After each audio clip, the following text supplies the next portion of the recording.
What's up, bees? Hello. Welcome to the Brit on Blast podcast, where we put everything and anything on blast. What's this week's roundup, Britton? This week we're talking about discipline, something that isn't that complicated, but a lot of people struggle with. And we're going to talk about the areas in our life that we're good at having discipline, and then sometimes the areas that we struggle with and are lacking.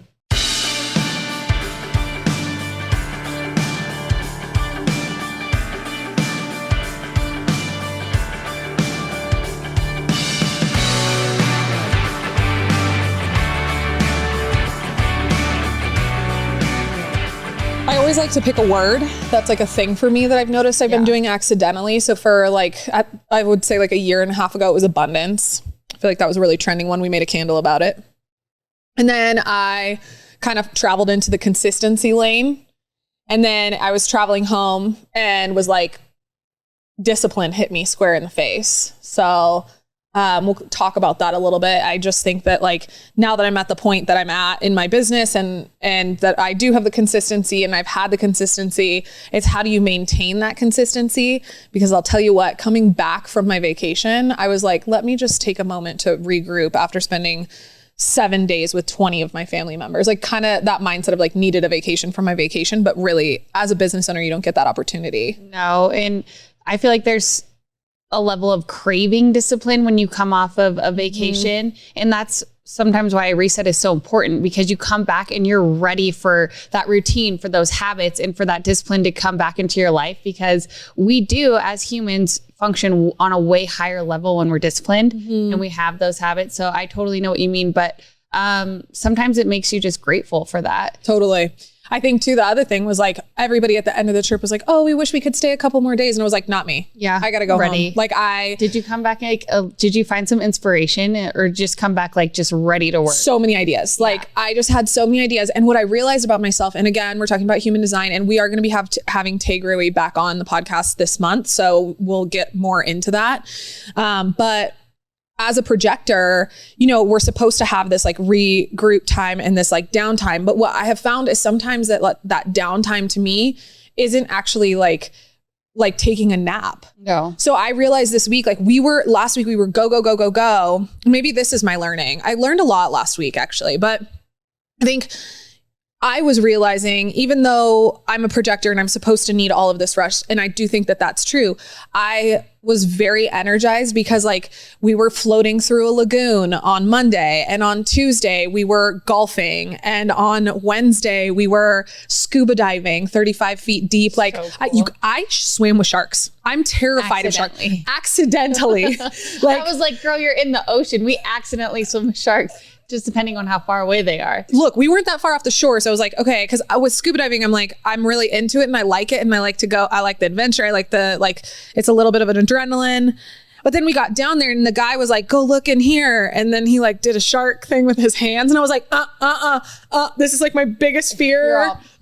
What, is it going to come out of here? Like, don't get too close. Oh, and my cousins are all swimming up to it. It was so fun, but I feel so rejuvenated, and I was noticing like other people in our group were getting tired and I was not. I was like, I could keep going like nonstop. Well, it's like when you go and you do something like that, you're living life to the fullest, and like traveling alone just expands your mind. It expands your brain, and it makes you realize that there are so many things that are possible, because you just see like, oh, these people live like this. Like, but when you're stuck in your routine and your just day-to-day life, and you drive from your studio to your house and your house to your studio and around Reno, your mind can get a little bit smaller. So I totally know what you mean, but it like just fuels you with ideas and inspiration, and really like expand your mind to what's possible for your business and your life. It's just, and like what you want. Yeah. But I know what you're saying when you say as a projector, you get energy, not just from taking a nap, like naps help too. Totally. But like doing those life experiences that you haven't yet experienced, you know, which is cool. And just like this weekend, I'm going camping, and it's like, I am so excited. I know that will fill my cup a ton, like just being so in like, the woods. It's like creating that balance. Yeah. And making time for that, because sometimes we think it's like a luxury, or like we're not feeding our business when we take that time to go camping. Right. But in fact, it's full circle feeding your business so much. and it's fueling it. Well, and we're 1-3 profiles. So we have to experience things to be able to like gain knowledge and then progress. And so I feel like that's also another piece of it where it's like for you and I, we do feel that way. Like I truly need to go experience and like be outside to like, I think that's why in winter it's so hard for me because it was hard last year for me to go snowboarding and I needed that. Like I needed to get out and go snowboarding, but I couldn't figure out the time, nor did I want to deal with the people on the weekend. Right. Or sometimes I find that I don't feel worthy to take the time. Oh my God. Yes. I'm like, I haven't worked hard enough to take this time. And like, that's not the case at all. Right. And I feel like that's something I have to change in my mind. I'm like, I don't know where that comes from. It's just like this, like, you know, self-worth directly correlated to productivity. But I'm like, sometimes it's like, and I feel like now more than ever, it is so apparent to us that it's like, no, this is the holistic health. And with discipline, it's the same thing. Like this is for the long haul. Yeah. If you want discipline for the long haul, you're going to have to make it a lifestyle, not just like a weekly thing that you're committed to. I feel that so thoroughly. And I want to clarify, just because I had the time of my life and I feel so rejuvenated from being on that trip, I had paralyzing anxiety every single morning I woke up, like absolute guilt that I wasn't in my business every single morning. And another learning, and I think I had like 3 main learnings. I think the one was like that I could rejuvenate myself by like doing things. The other one was literally the control over my mind. And that's kind of, I think, where the discipline thing came from for me. Like having a disciplined mind was really important for me so that when I woke up being like, the business is going to fail. This is going to suck. Like, I'm not going to make it. This is it. Like, is it flooding? On fire? Oh my God. I was literally like, is it flooding? Yeah. I don't know. I don't know if my product is even safe. Like and my first thought was like, okay, I have all of the jars on the ground. Those can, like you go through all of these wild thoughts in your head. Cause like, obviously I wasn't here and we were having flooding here in Reno, but what I realized was I could stop my thought process and be like, what is going well? Like, this is what is going well. What can I do to change the way that I'm thinking or like, what is it? And I think about that too, because in dating, like I have a tendency to get fixated on the dating aspect of it. And as of recently, when I start thinking about dating, I literally just stop and I'm like, you literally don't need that. What in your business needs work?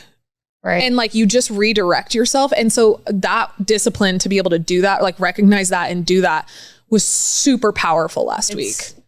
I love hearing that because I feel like that's something that maturity brings in life, but also so much work. Like, oh my God, the therapy that you're doing, you can go to therapy, you can take it in and it sounds great for the moment, but it's actually implementing what you've learned into your life is the part that takes the work. Like, and so I totally know what you're saying as far as like, you have to shift your mindset every single morning. It's not easy to do. The easy thing to do is let your mind go down that stupid ass track and be like, you're going to fail. Your business is going to fail. Your studio's flooding, you know, worst case scenario. That's the easy thing to do. And just like, you're on a roller coaster, you're strapped in, let's go.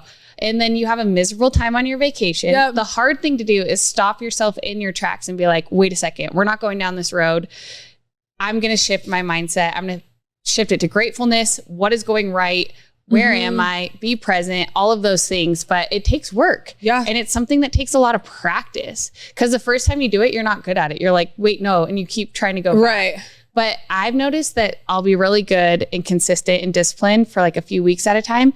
And then I'll have a week where I'm just out of control. Totally. And then I'm like, I need to get back. And it's so much harder to hop back on. So it's like being disciplined with your self-talk and your like the consistency of your mental health. And almost scheduling that time for you to fuck off. Like that's what I'm noticing is like, I have all this guilt because there's all of these trips planned and all of that. But then when I was in the trip, I was like, yo, this is a once in a lifetime opportunity. I looked around at my cousins and I was like, this may never be the same again. You may never have those people in the same room in this location ever again. My cousins are going to start getting married. Yeah. They're going to start getting engaged. They're going to start having kids. Like, they might not come next year. Like when the last time that we had all of us together, I don't even know. Like I literally can't remember. So why am I letting my business take over this wonderful opportunity I have to spend with my cousins who I love more than anything in this entire world? And I did this business so that I can do this. And I don't have a boss telling me that you can't go on vacation or that you have to be back or I need this deadline. You're like, this is why I work for myself. The pros of being a business owner. Yeah.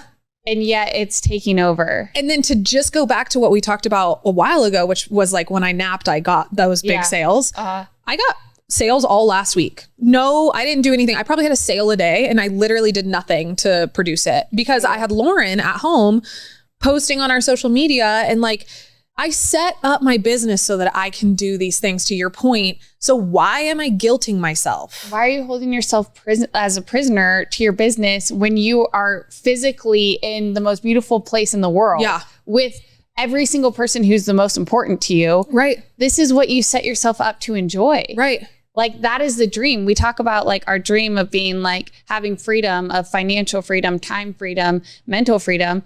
You've had the discipline to set yourself up for that moment, and then you aren't allowing yourself to be present in it because your mind is playing tricks at the fucking studio. Right. I totally get that. That happens to me all the time. You just have to fight it hardcore and put the work in every single day. Yeah. But I think that like everybody has to fight it. Like, and that's it. It's the discipline of being able to fight your own mind. And that sounds nuts, but like it really does come down to that. And I think the other thing, just lastly, before we go, is like that disciplined mind carried into me realizing that like when people were being passive towards me and I didn't understand, I was reading between the lines, which I think, you know, I have a tendency to do. I think we talked about it, like as the oldest sibling, as the oldest grandkid, I think I have and as an empath, like I think I just have that, like I just do that. And I'm a very observant person. I've always had to be, to protect myself, quite frankly. So, but instead of when someone had an issue, because we're a big family and we're Hispanic and Native, so it's a lot of passion. Gotcha. And so when people would get like passive about it, so what happens in my family is like people get passive until they get aggressive. And so, and there's no, you're like, whoa, there's no in between. Yeah. There's just like it's like a ticking time bomb. Like you're not really sure. But what I realized is I was like, yeah, I'll deal with the bomb when it hits. But like in the meantime, if you haven't told me what you feel, need, or want, I don't actually know what you feel, need, want. So I'm not going to assume anything. I'm going to carry on. And then when you present me, right, like an adult with what you feel, need, want, then I will go ahead and tell you if I can provide to you or not. It's exhausting constantly trying to gauge and read people's emotions, body language, what like true desires. You're like, you said this, but I feel like you really want this. It's so exhausting being someone that does that. I feel like it's like I always go back to the phone battery, but like when your phone is constantly searching for Wi-Fi, it drains the battery. And so it's like, sometimes turning that off will preserve your battery life. I feel like that's how we are as humans. We're just constantly feeling out what people are wanting or needing. And in the meantime, you're not really truly judging what you want. Right. Or doing what you want. I mean, we know a perfect example of what I just did. Exactly. You're like, I don't have time. I don't have time. I'm fucking turning my Wi-Fi off. Yeah. I'm going to deliberately connect when I get to my destination. Bye. Guts to go. Anyway, so lots of learnings. We don't have any events this week, so we're going to jump right into the episode. What do you think? So Britt, why intentional candles for mental health? Because building healthy habits around your intentions can have a positive impact on not only your mental health, but your overall productivity. I wanted to create a premium non-toxic candle that reminded my customers that life is complex and we can live in the and space. Talking about mental health and mental illness doesn't always have to be scary or depressing. Sometimes it can be fun and enlightening. We are wildly unique and expansive creatures, as we've talked about on the podcast before, and we can be many things in a day. And sometimes we just need to light a candle to remind ourselves who the fuck we are and what we are capable of. I 100% agree with that. Plus, your candles smell so good and they fill up my whole house. I hear you have something special for our listeners. I do. I have a little promo for our bees. Y'all can head to havenandflux.com and use code BOB20 at checkout to get 20% off your order. I hope y'all enjoy. You're enjoying this episode on Angel Phoenix Productions Podcast Network. To explore a complete lineup of quality programs and media production services, head on over to angelphoenix.com or like our Facebook page at facebook.com/Angel Phoenix Productions.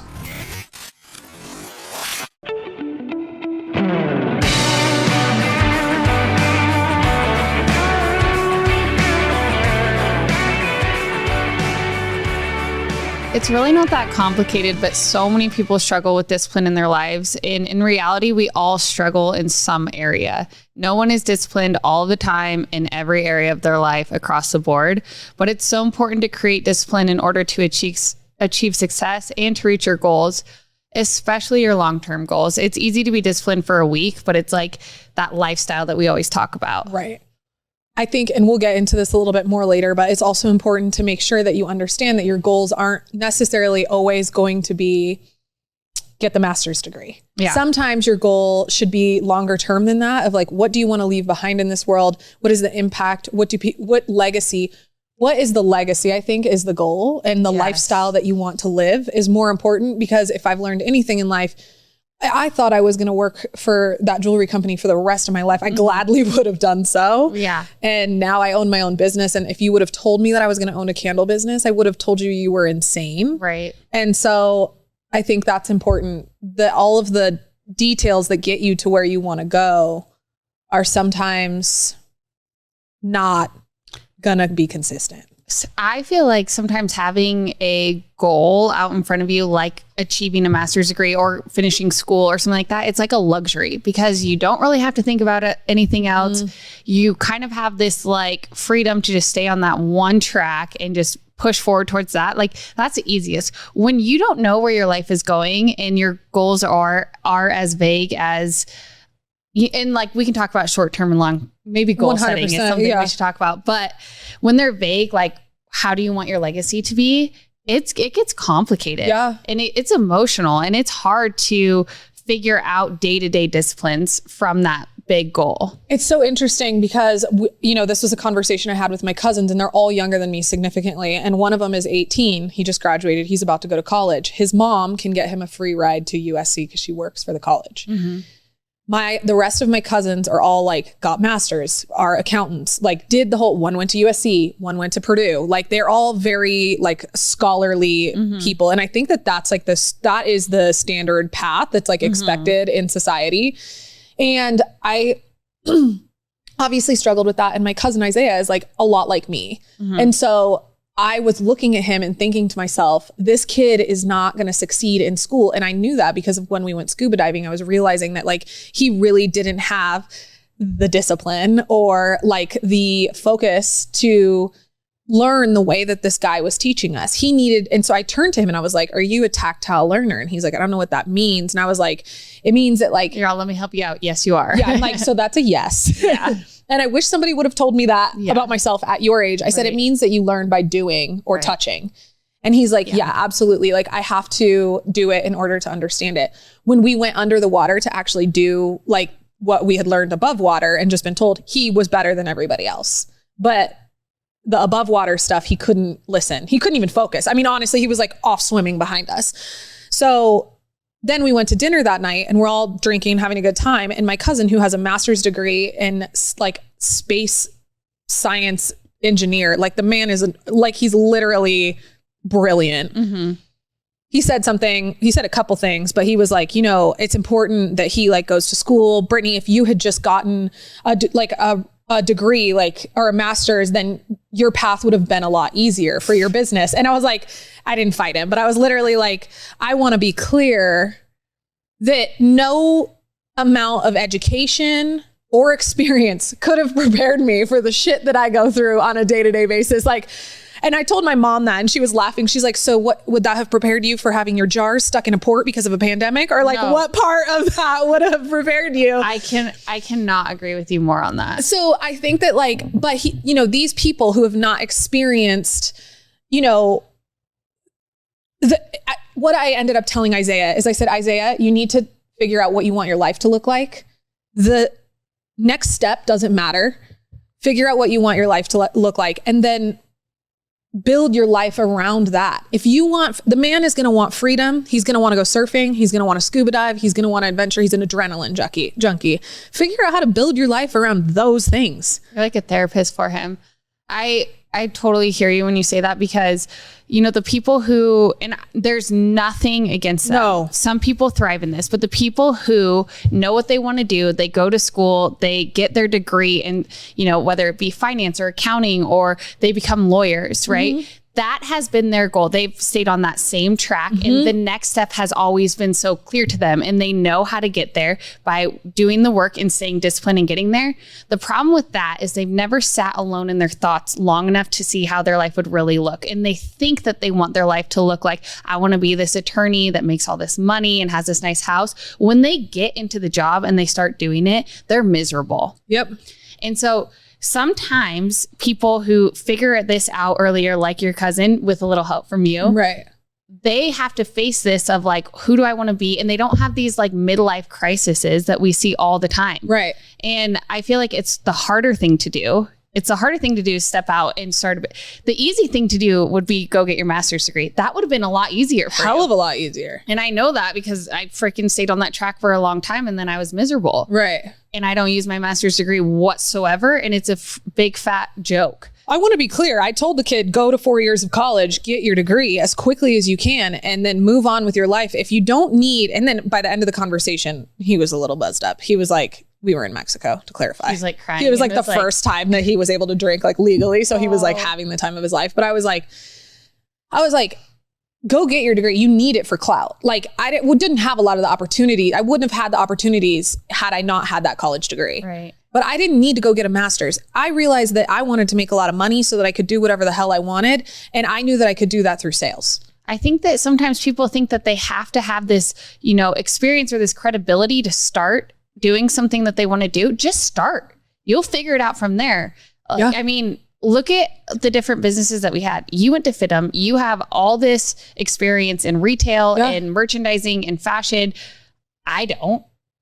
But I just started my business and guess what? We're figuring it out. Yep. Same, but different. Right. Like it's like, I don't know, just start is just the biggest thing that you can do is just start. And the longer you wait, the longer.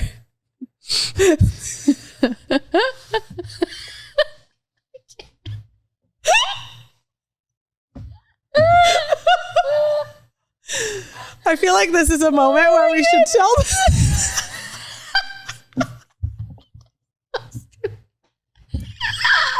Whoa, Dark Knight. Whoa. So we have a new setup. If you can't tell, well, you can't tell because you can't see.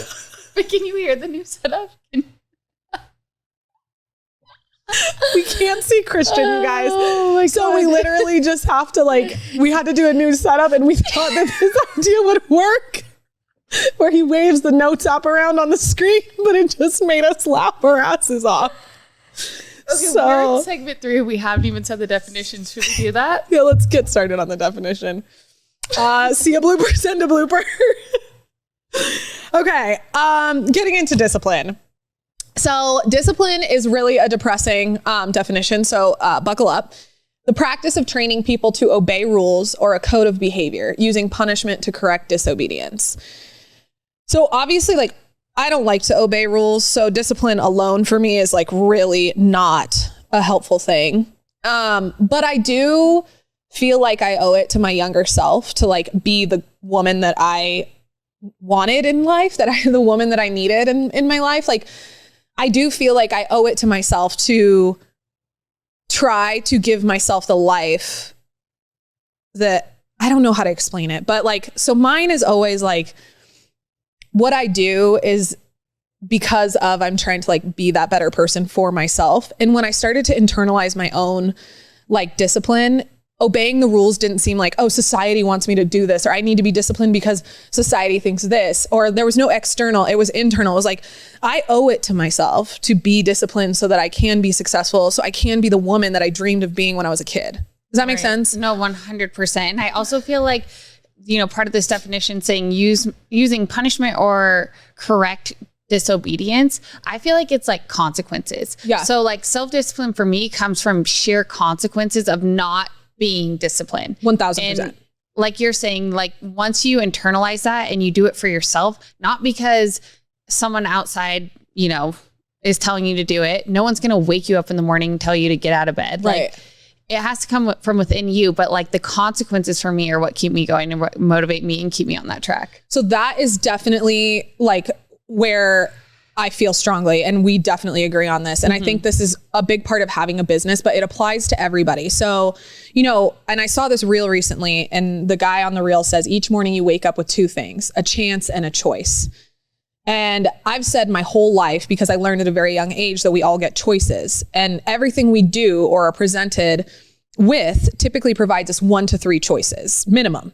So with each choice you are provided, each of those choices comes with a result or a consequence, to your point. And like, it could be a good one or it could be a bad one. And you have to live with the result of those choices. And I think that's like the thing where we get into issues. Nobody wants to take responsibility for the choices that they've made.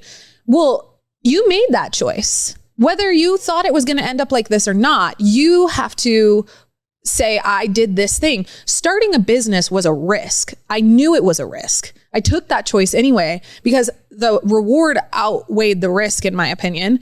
And every single day that I'm scared, I have to remind myself, you made this choice. So how are you going to proceed and be successful in achieving your goals? And I have had to make choices along the way because of the repercussions of the original choice I made. Does that make any sense? 100%. Yeah. And like, you are the one that made that choice, and you are the only one that can continue on and can continue to make the choice every single day to push this business forward. Right. The consequence of not doing that is not, I mean, yeah, people might judge you outside, whatever, but it's you. It's right. And this is how I feel. So I'm not trying to project this on you. No, 100%. But it's like, I feel like the consequence of not waking up and making that decision to move my business forward or to take this next step in business, which is another risk, right? Is that I have to wake up and live with myself and know that I'll be full of regret. And I know I've had that in my life. I've felt regret, and living with that is so much worse than the potential of failing. Right. For me. And so it's like, I am not doing this for literally anyone else. Like, obviously I want to make a difference in the world and all of that. And like, those are the huge major goals, but the choice every single day, like you said, you wake up with a chance and a choice. And that, to me, the consequence of not doing those things is living with regret and letting myself down. And look, like, a choice provides you control over the situation. It gives you ownership. It gives you power. It determines a destination. That is the thing. So what is your destination? And by choosing what aligns with your destination, it keeps you on a path. A chance doesn't do that. It's fleeting and it's not hopeful. So you have no idea how that's going to work out. And I think, like, you know, we talk about hard things, right? And you see, I'm sure there's some motivational thing on Instagram that's literally like, choose your hard. Like, it's hard to suck. Like, it's hard to be, I'm going to use working out as an example. It's hard to be physically weak. Okay. You can't lift things. You can't do things. Life is harder. Your mental health is not as good. It's hard. That is a hard thing. It's hard to go and push yourself for one more rep in the gym. But the result of that is so far superior than not working out. My mental health is better. I'm like more focused. I am stronger. I can lift 50-pound boxes of wax a lot easier. Like, little things like that. So it's like, choose your hard. Which one is it going to be? Because it's all going to be hard. That's so true. It's like, it's hard to choose the career that you want and to go after it and to take a step outside of your comfort zone. But it's also hard to stay in that 9-to-5 job with the boss breathing down your neck every day. That's hard as well. So choose your hard. It's hard to eat healthy and make that decision every day. It's hard to be fat. Like, you're lethargic. You can't get in and out of your car. It's hard. Choose your hard. All 3 of my cousins and I are gluten intolerant. Like, one of them has celiacs. I think we all have celiacs, but like, quite frankly, I'm just ignoring the fact. It's hard. It's hard. Okay. That's a real thing that we deal with. And it was funny because we're in Mexico and we didn't have a lot of access to gluten-free options. So we were all like scrambling, trying to get creative with ideas. Were you sick? My cousin gave in. And I did not.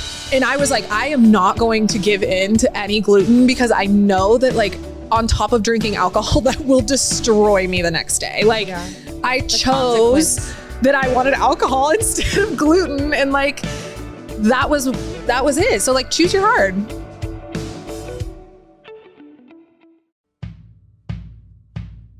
All right, so you guys know that I live for Western wear, specifically my boots and my hats. So I want to talk a little bit about a brand new brand that is new to Reno, Nevada, and is from our beautiful babe over here. So Britton, tell us what Murdock's is. Well, first of all, hats have been one of my truest loves since I was a kid. I swear I had a hat on in every single picture as a child.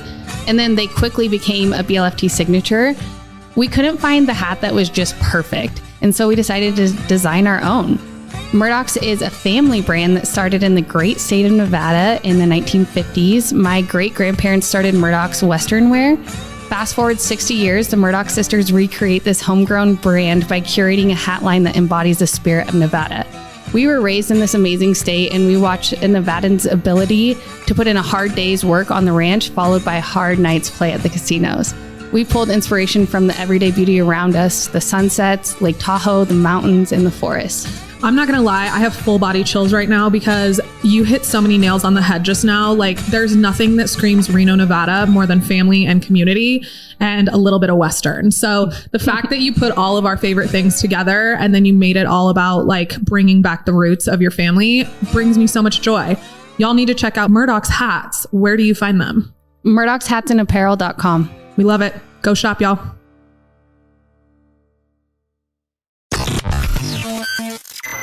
You're enjoying this episode on Angel Phoenix Productions Podcast Network. To explore a complete lineup of quality programs and media production services, head on over to angelphoenix.com or like our Facebook page at facebook.com/Angel Phoenix Productions.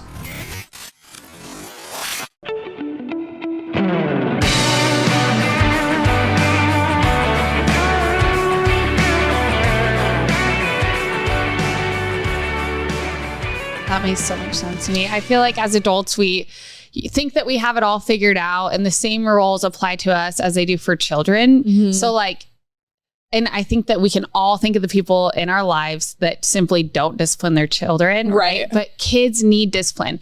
I mean, we're sitting here, we're not moms, but like, I think it just our, you know, just what we grew up with. We're the oldest. So, and by a lot, like I'm 4 years, you're 10 years. 7 and 10. Let's like not like broadcast. Okay. So we all know this. So like kids need discipline, and with proper discipline, the child learns about consequences, how to take responsibility for their actions. In turn, they learn to manage their own emotions and behavior. So what happens when a child isn't disciplined? You end up with an unhappy, angry, hard to get along with child who doesn't make friends easy and then is isolated because people start to avoid them. Not just kids, but adults too. Like no one wants to be around a kid who's unhappy, throwing tantrums because they weren't disciplined. They crave that discipline.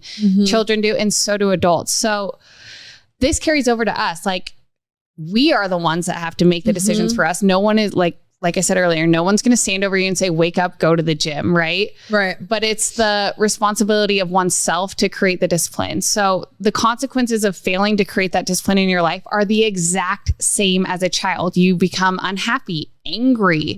You aren't good company. And so you don't make friends or romantic relationships easily. And then you become isolated. So like you have to have like self-discipline in your life, or you literally become that spoiled child in a adult body. God, this is just like, as we're having this conversation, there's so many things coming up. There's so many like crossovers for me, but we've talked about alignment on the podcast before. And it's like, what I feel like is like, I'm disciplined in my alignment now. Like I want to make sure I always feel in alignment. And so like whatever it's going to take for me to get into that space. And as I've done that, and you've seen this happen, a lot of like, let me tell you ladies, they always come back. And like, also, now I'm too busy. And like, I think that like, also when you look at me living in my alignment last week, sales were coming through. When I was living in my alignment, Lauren came to me and was like, hey, can I get advice on this thing? And that led to me hiring her. Like when you live in your alignment and you're disciplined in your alignment and your commitment to yourself and your goals, you will be successful. 100%. It's like that old saying that people say, like, when you're happy, you'll find someone. And it's like, I understand what they're saying, but it's like when you are, like you said, saying disciplining yourself and you have been totally doing this, that like, I texted you yesterday and I was like, your light is shining so bright. It's like when you are self-disciplined, when you're living in your alignment, you have like, you exert this light and you attract so many different people. So for you, all these guys are literally coming out of the woodwork, and whether I feel like it's the universe's way of just like bringing them back to you. And you're like, actually, I'm good. Thank you. I get a choice. They like see, it's like they like see your spotlights in the sky. It's like, they're like, oh, there's Britt shining from Midtown. Like I can fucking see it all the way from, but it's true. And everyone can see it. It's apparent. It's not just the guys coming out of the woodwork. Everyone opportunities, opportunity, the right people coming into your life, you know, things just start to flow a little bit easier. And there's not so much friction towards like that next step. My girlfriend and I, Morgan, we were having a great conversation the other day and she got a phone call from somebody big, like huge. And she was just like, this is it. Like we've been doing it. Like we've been focusing on ourselves. We've been disciplined. Because we were talking about like today's podcast last night. And she's like, you know, with the discipline and like the commitment to myself and my own health and my own wellness, like in my own business and all of that, she's like, all of these things are presenting themselves to me now. And I think that that's the ticket is like, you can't control all these outside. I can't control how men feel about me. I know what I'm capable of, but now I'm in a position of power where I get to choose. And I think that that's like a big thing. And when you look it's attractive. And like, even when I keep saying things that I think will turn them away, there's a really funny comedy skit about this where like this girl just says like off the wall shit. And the guy's like, I think I might love you. And it's like, you just, nothing that isn't, and it's so cliche. And I remember when I was like in the gritty of it, I was like, fuck you. I never want to hear that again. But it's like, when you're in the heat of the moment, like Christian, it's killing me every time. I can't look at it. I don't think that's going to work. I literally saw it out of the corner and I was like, I couldn't keep it going. But what I was trying to say is that like, in the gritty of it, or in like the hard part of it, in the grit of it, when I was like really in my emotions and I wasn't living in my alignment, I wasn't putting myself first. And I was like really just like desperate for whatever would come my way. I remember people would literally just be like, you could say whatever the fuck you want to somebody who wants to be with you and it would not turn them away. And it was like, that cannot possibly be true. Because from my experience, if I say one wrong word, people leave. Right.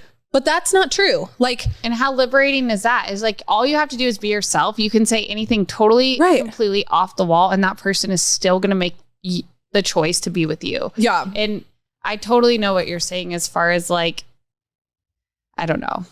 I just lost my train of thought. I think that fucking moving note, I think the discipline really comes from like, the discipline is the commitment to yourself and to your goal and to your path. So, you know, I think that, you know, there's this quote by Marcus Aurelius. It's, you have power over your mind, not outside events. So realize this and you will find strength. And that is where I'm at right now. I feel like I've realized that like, I cannot control all of these outside circumstances. Like we've talked about, and maybe it's hard to see the connection of the dots. Maybe this is the collection of it all, but we just talked about like, you know, me saying, until you tell me what you feel, need, want, then I don't know. Right. I can't control the outside circumstances. I've recognized that. And I'm not willing to sacrifice my own mental health, my own peace, my own happiness in this moment and taking in this moment because I can't understand what you're feeling that you haven't expressed to me. This totally has me thinking. I was like, every single day that we like wake up and make the choice and we continue to put ourselves and our mental health and all of that first. Right. And it's hard, like we said, but every single day you wake up, you do the right thing, you move your life forward, you treat people with respect, all of these things, you stay disciplined in your life. You never know what day that person that is going to walk into your life and be a business game changer. You never know what that's going to be. So continuing to do the right thing is hard, but your big break is right around the corner. It could be tomorrow. Right. And you don't know. But in our society, I feel like we struggle with this so much because we are such an instant gratification. We have easy buttons for every single thing. We don't even have to go to the grocery store anymore. And I'm so grateful for this because you can order groceries and they show up on your doorstep. You can order Uber Eats if you're craving something. There is an easy button for nearly everything. However, I think that we feel like it's going to transfer over into our lives and that there's an easy button for success. We look at these successful people and we want what they have. And you can ask them, is there a secret? Like, what is your secret of getting to this position? Do the work. They're going to say, I woke up every day and I stayed disciplined and I did the work. And that's the only ticket to success. Yeah. And there's no other way around it. There's no easy button. There's no Uber Eats for success. Or for fulfillment. Truly. And so it's like making that choice every single day. And like you said, choose your heart. The time is going to pass either way. It's going to be hard either way. So you might as well stay disciplined and continue to move yourself forward every single day, inch by inch, because you never know what's around that next corner. Yep. Okay. So with that was a very good analogy, by the way. Your analogies are top of the line. I think we skipped over the battery one with the Wi-Fi, searching for Wi-Fi. And I think feel like I'm always feeling out for people's fucking connection. I'm like, can I connect to you? I'm like, you're upset here. Okay. Like 1000%. No, I feel that in my core. I watched my cousins do it. I like literally, my cousin was like crying and I was like, so what is actually happening here? And she's like, nobody's really mad. And I was like, nobody told you you're mad, dude. They're mad. Like, how are you supposed to know? So, okay, so let's go through practical application. We pulled this from Mark Manson because we're kind of on a kick with him. You guys know we love Atomic Habits. We have an episode on that. You can go back and listen if you want to learn about building habits. And the key thing for this was Forbes' breakdown of the discipline of Navy SEALs. And we felt like if Navy SEALs can do it, we probably can't. No, I'm kidding. Then we're out. But I think that's like a good, striving point. Well, no, for sure. And I think that if you look at any good like core team, I mean, Nick Saban at Alabama, best college football team ever. I mean, he's arguably one of the best coaches to ever exist. And what he preaches day in and day out is discipline. Yep. It's the same thing for our military and for Navy SEALs. His whole outlook is like, if you take care of your job, look, all these people are 5-star recruits. So they're the best athletes in the nation. Yeah. But he says, okay, this is your job. Take care of that. You don't need to do more than that. You don't need to do less than that. Do your job and this whole machine will work. Right. If you get outside of what your job is, it breaks down. Right. So stay in your lane, stick to your talents. Exactly. So know your strengths and weaknesses is the first one. So know where you easily excel and your potential roadblocks. I think this is so essential. I feel like so many people try to be something that they're not. Yeah. This takes a lot of self-awareness and a lot of work to figure out what your strengths are. Right. I think a really good example about this, and I think we've talked about this on the podcast, but I really don't mind confrontation. No, like I have no problem. And I remember early on in like working together, Britton was like, I can't believe you just did that. Like she was like, what was it? It was I just very strong voice. Like you speak up for what you want and need, where like I struggle with this a little bit more because I'm thinking of the other person's perspective. And I'm like, oh, is this time of day bad for them? Are they going to be able to do this? Is this outside of their scope? Are they like, I'm always thinking of the other person and you're like, look, we need it this way. Right. Because that's what's best for us. Right. Also, we're paying you to do a job. Right. So you have that control and like we're in that voice. Because for me, life is transactional and I'm working on this because I need to be better. And literally we talked about this in therapy yesterday, but like I have to be, but I think everything is a transaction. It is why I struggle with creating new relationships because I'm like, what are you providing to me and what am I providing to you? It's a sales mindset. So to me, if there is an exchange of money, I'm providing you a talent, you're providing me money. Or whatever, you're providing me a talent, I'm providing you money, whichever way it goes, like I'm paying you to do a job, I expect you to do it. That's helped me so much because I've always underestimated my worth or value as far as like honestly my skills. So like knowing your strengths and weaknesses, be real about them. Be honest with yourself.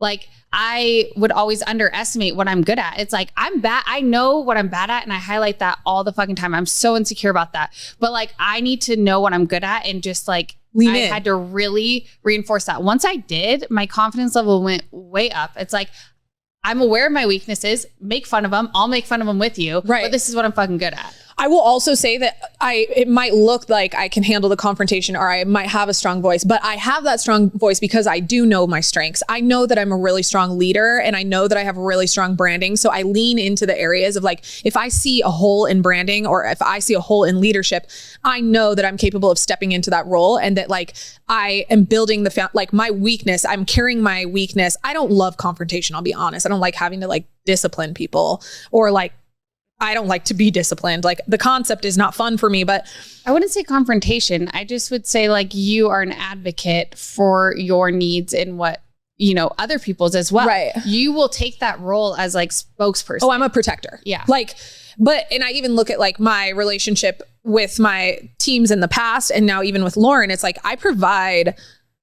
I know that I provide freedom of time, and I know that I provide good pay, and I know that I provide all of these other things to you. You're not going to micromanage. I'm not going to micromanage you. You have and I know that if you give me what I need and you can do a good job at what I've paid you to do, I will take you all the way to the fucking finish line with me. And I'm not stopping at a couple $100,000. I want millions. So if you want to be on that train with me, come along. And if you don't, get the fuck off. Right. And I'm happy to tell you that. But you are again, so you know your strengths. Right. You're hop on, let's go. You also know your weaknesses. Yes. And that's where you hired to. You're hey, look, this is what I don't want to do. This is my weakness. Let's go. Yeah. Should my loud mouth be on stories on Haven and Flux's stories every single day? Because I have a podcast, Britt. So you're allowed. Yeah, but this is a lane. Okay. You know what I mean? I think that people on Haven and Flux that are not trying to hear me say the F word every other word are not listening to Bob. I think that that's an important thing. I got you. When I'm not supporting wellness alone, people aren't coming here for that. Got you. Because I'm a very complex person, So know your strengths and weaknesses, be honest about them. Yep. Number 2, set clear goals and have an execution plan. So what do you want your life to look like? We were just talking about this. Not the job you want or the 6-pack that you think you need. What does your life look and feel like to you, and what will be required for you to get there? Yeah.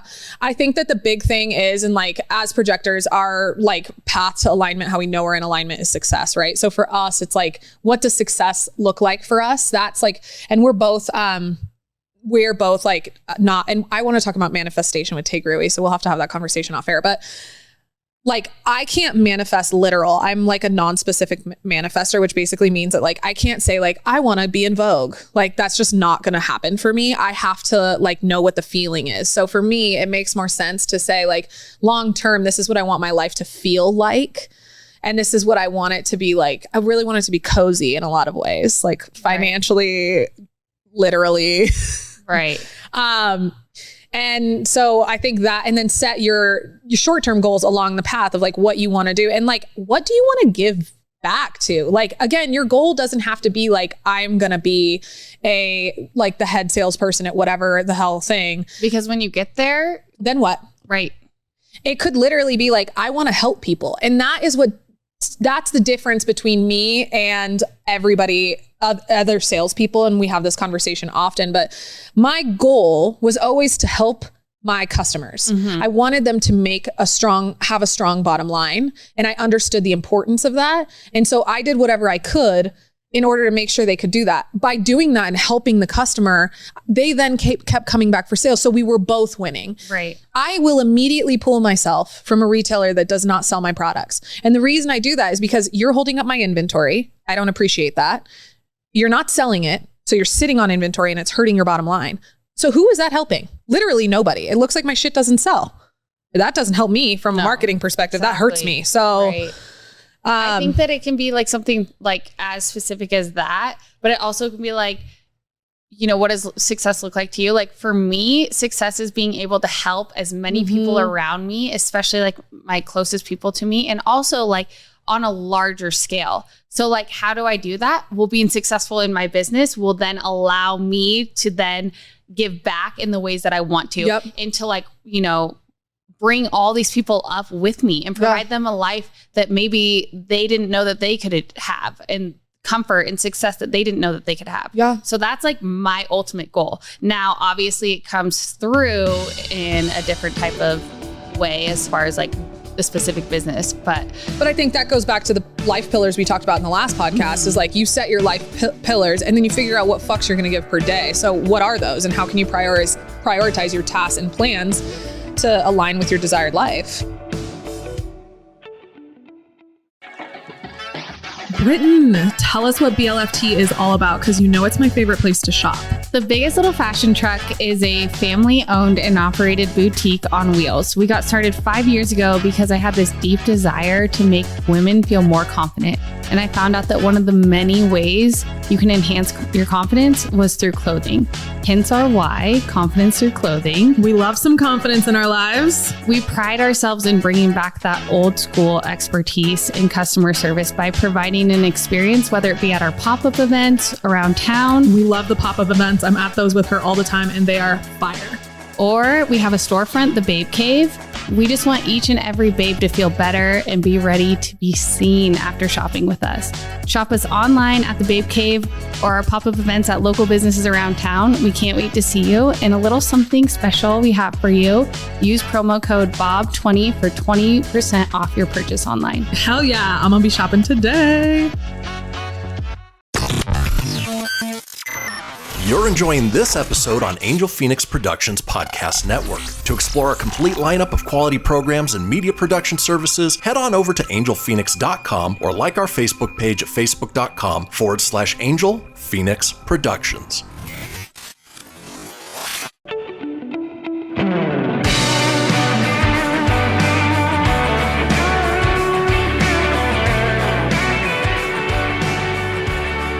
Which brings us to number 3. Daily diligence.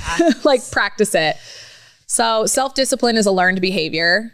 Just like any other skill, it requires daily practice and repetition. I think at the beginning of this, I talked about, I started with the word consistency and I moved into the word diligence. Mm-hmm. Consistency was easy because it was one foot in front of the other. Mm-hmm. I knew that if I just did that thing every single day for X amount of days, like maybe it would help me. And then when I started to actually see the results, the 2-pack, the joke is a 2-pack right now that I went to Hawaii and I was like, you guys, I don't want you to be alarmed, but I have a 2-pack now. And then I like drank all the alcohol and there's never been a 2-pack, but there has been a 2-pack. But once you see like the results, it's motivating to keep going. So you have that consistency. And now that you're getting the results, it's hard to stay disciplined in like what you're doing and like practicing that daily diligence to make sure that you continue to move forward because you've gotten the result that you wanted. But what can you do more? Like what would happen if you took that consistency and you continued forward with it? What would that bring you? Mm-hmm. And to build upon it. So that brings us to the next point, which is number 4, create new habits and rituals. One thing at a time here, again, like start small and slowly work your way into adding additional habits that will help you attain your desired life. So like we talked about, I set the foundation with consistency. Right. Then I started adding on, like my supplement routine got more intense because I was like, whoa, like this is helping me. But like, what if I like tried magnesium? Like that might level me up. Or like, what if I tried like liver? Like that's a lot, but it does help a lot because I drink a lot. Mm-hmm. It repairs your liver. Totally. So, you think about things like that. But you've already established a habit in taking the time in the morning or whenever you do it to prioritize yourself. So now you can stack those habits together. And I built the original habit off of drinking coffee. So this is what we're talking about in habit stacking. Again, we have a podcast on this so you can get more into it. But basically like committing to yourself, you said you do this for yourself and you really like want to do it. So that was kind of like you started with the supplement, you realized you needed to do the supplements and now you're going to habit stack because you want to build more success and more routine. So you're just stacking one habit on top of the other. So coffee, I know, to the next thing, to the next thing. I wasn't saying that. I have 2 things to say about this. Sorry, I was just doing that signal because I was like 2 things to say. He said, we're overtime per usual. So the committing to yourself, that is such a huge one because I think that a lot of people want things to be different. As far as like they want to create discipline in their life in some area or another. Or they say they do, but do they truly want it to be different? You have to commit yourself. Like a lot of people, how many times have you heard people that say like, I'm cutting back on drinking? Oh my God. And it's like, I'm the person. Do they truly want that? Do you truly want to cut back on drinking? Because you have to look at like what that's going to do to your whole life. Right. And so it's like, commit to yourself and be honest. Like, is that truly what you want? Or are you just saying that because everyone else is saying that around you? And then the habit stack, that's another thing that's like, I feel like is so important. And also just like we always talk about longevity because you can be disciplined for 1 week. And when you start something, it's so easy to have all the energy and be disciplined for that first week. We all know like back to school shopping, you had all your binders, you were so organized or like got your books, like whatever. You didn't freaking do anything with it. Like be real. Do they even have binders now? I don't know what they have. But for people our age. Yeah. Or even just when you start something new, you're all about it for 1 week, but it's like creating that lifestyle and having the courage to know and like the belief in yourself to, if you fall off, if a life circumstance knocks you off the track, that you will hop back on. If working out is what you're trying to do every single day and create this, be diligent in your workouts, but then you have, let's say you get an injury and it knocks you off. That doesn't mean that you're done working out for the rest of your life. It means that do what you can and then hop right back on. It means you have a new choice. And that will create the lifestyle change. Right. This goes back to that like little girl. And this is something I learned in therapy is like, what would you tell that little girl? And it's like, yes. If you stopped committing to yourself, how are you going to explain that to that little girl? How am I going to say to 5-year-old me, like makes me tear up even thinking about it. Like, how am I going to say to 5-year-old me, yo, like everybody else isn't going to have your back. And also you don't even have your back. Like, how are you setting the foundation for yourself? You set the expectation for the way everybody else treats you. If you can't commit to yourself and be disciplined and be honest with yourself and like create the routine and rituals and habits that you need in order to be successful, who the fuck is going to do it for you? No one is going to do it for you. So, and be real about it. Yeah. Be honest with yourself. Do you truly want that to change? If not, don't let yourself fail. And then the time will come that you are ready to make that change. I mean, and that's like, the partying, right? Like, yeah, I used to drink way too much. Okay. I used to fuck around way too much, quite frankly. Now I don't. And I have moments where I'm like, I would like to do that. And I've been talking a lot about like how I'm drinking a lot less because quite frankly, it is a lot less. And I have guilt around going out on the weekends and it has lessened quite a bit. But last week I drank every single night with my cousins and I had to let go of the guilt of being like, oh, you're the person who drinks less now though. It's like, no, you're just here with your cousins on vacation, having a good time. You can adjust to that thing. I'm okay with that. My mom and dad felt like I was drinking too much, but they're both sober. But then you came back and then you hop back on to your, diligence and being disciplined but not doing it. There's a time and place to blow off steam. Sometimes being too disciplined takes away from the spontaneous joy that you have in your life. Don't be that type A person that is like, well, this is my routine and I'm so disciplined that I can't enjoy life. Right. Have the confidence in yourself and the willpower to know that you are going to hop back on when the time comes. Right. Because if you could have been in Mexico and been miserable and not let it go and not have lived in the moment and not have had those memories and those joy. Yep. But you came back and you're back on. Right. And it's just, that is where like knowing where it ends and then hopping back on. Yep. So, and I think that this is kind of, again, like these all really lead into each other, but number 5 is change your perception about willpower. So if you believe you have a limited amount of willpower, then you probably do. So you have to change your mind. And this is like a big mindset thing. I'm in a mindset space right now. So I apologize if you guys are sick of it, but it is helpful. So a Navy SEAL who thinks he will not succeed probably will not survive. Like literally will probably not survive. So you have to give yourself hope and like, you've made it this far and you're this resilient. So like you could keep going, just do one more. Like it goes back to the Ed Milat thing. Like the power of one more. You can do it for one more second. You can do it for one more day. Right. You don't have to have this huge vision in front of you. Like take it one day. Can you do this job for one more day? Right. You sure shit can. Right. And so it's like, when I first started the business, I would get so overwhelmed and just be like, I need to quit and just go get another job. And oh my God, yeah. No, just make it through one more day. Right. Right.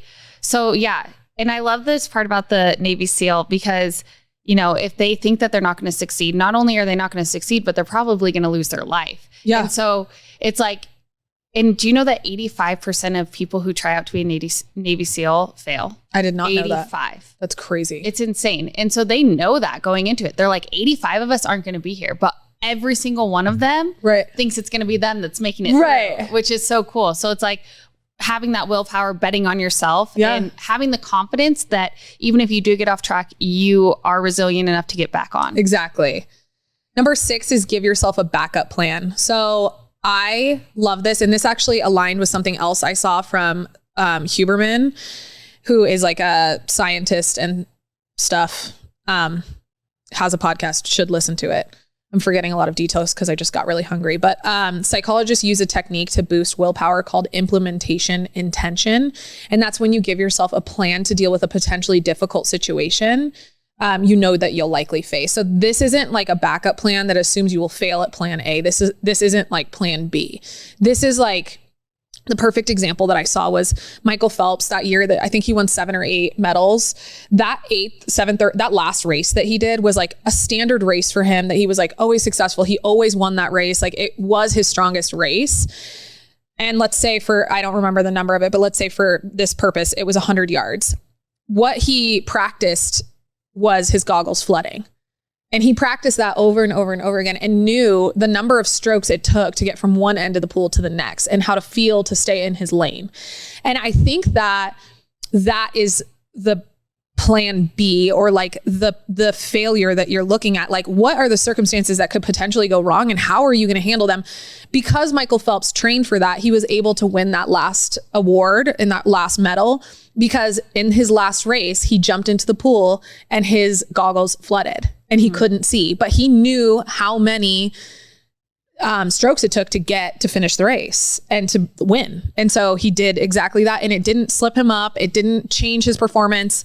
It just kept him on the path that he needed to, because he prepared for a potential failure. Right. And it's like he didn't, expect it to go wrong, but he was prepared for when it did. And I love this, that it's not a plan B, but it's having alternate routes that you can take when there are unexpected obstacles. Right. And so my dad always says, and this is what we're not saying here, but he always says, have plan A. If that doesn't go right, B, C, D, E, F. He says all the way through the end of the alphabet, because that's the only way that you're not going to give up, and that you're not just going to throw your hands up and surrender and say, I'm done here. It's like, no, I knew that there was a potential obstacle. I knew that there was going to be a slowdown in the road or traffic. And so I'm going to actually get off on this exit and take a roundabout way. Right. 1000%. And I have always done that. Like, I've always had plan A to Z,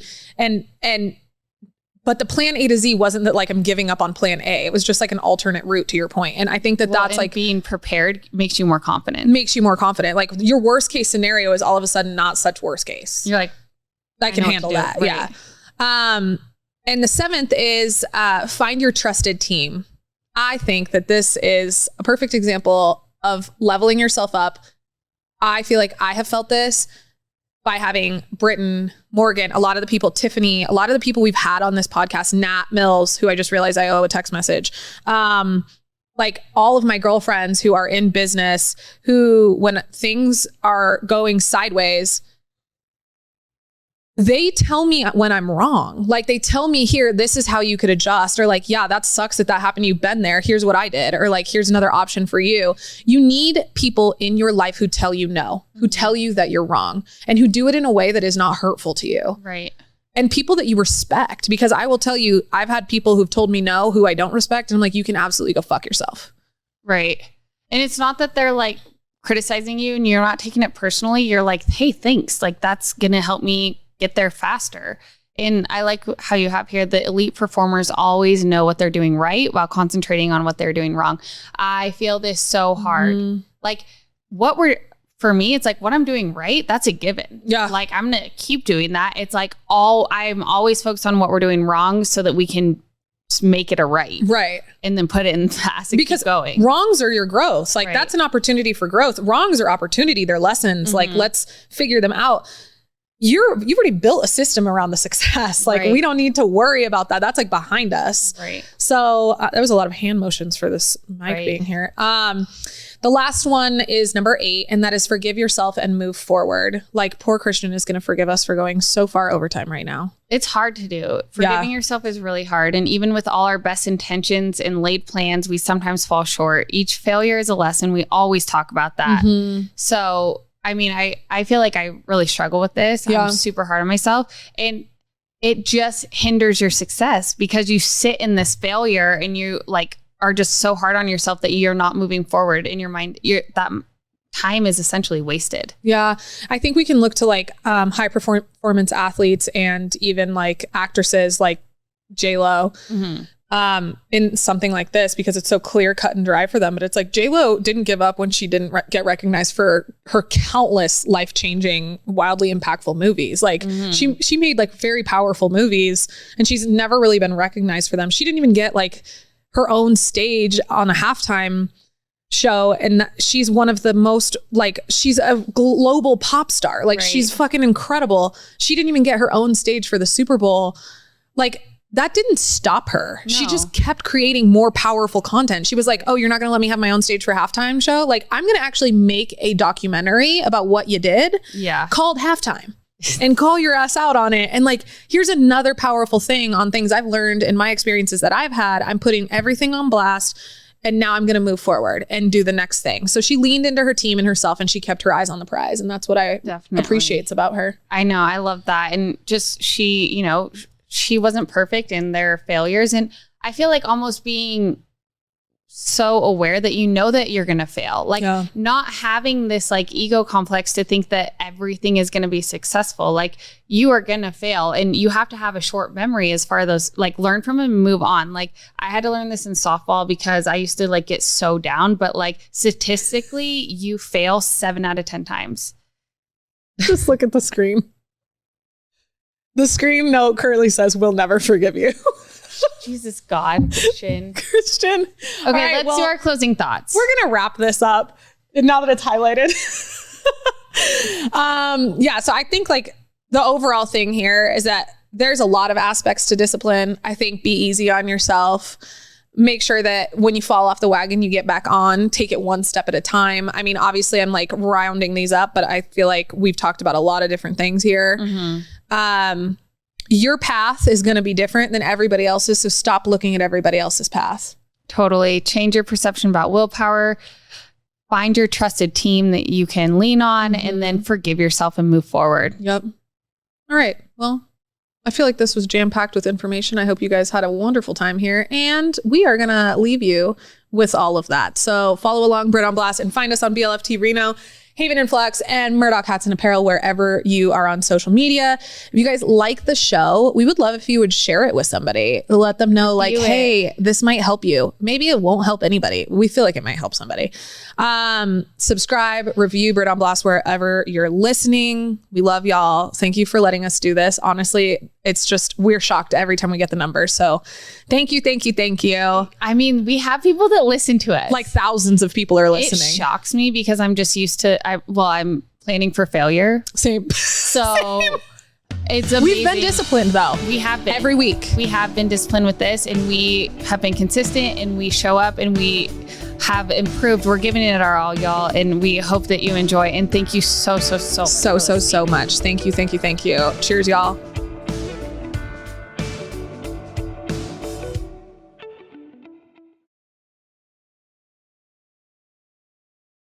This podcast was a production of Angel Phoenix Productions. Explore more episodes of this show or other great shows on the Angel Phoenix Podcast Network by visiting angelphoenix.com. The views expressed in this show do not necessarily represent those of Angel Phoenix Productions or its advertisers, and may contain language that's unsuitable for younger listeners.